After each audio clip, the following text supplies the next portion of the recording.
তো অনেক দিন পর সন্ধেবেলা একসঙ্গে একটু আড্ডা দিতে বেরিয়েছিলাম আমরা এই তিন মূর্তি।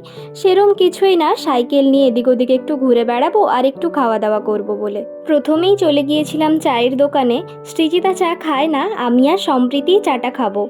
আমরা দুজন তো চা ছাড়া একদমই থাকতে পারবো না। তো যাই হোক, চা খেয়েছিলাম এই ফুলের দোকানগুলোর পাশেই। মেদিনীপুরের এই ফুলের দোকান তো আগে দেখিয়েছি আপনাদের আমার ব্লগে। সত্যি এখানে এলে আজও আমার চোখ আটকে যায়। তারপর চলে গিয়েছিলাম রাঙামাটি দই ফুচকা খাবো বলে। এই দোকানটা রাঙামাটির হাই স্কুলের গেটের একেবারেই পাশে বসে।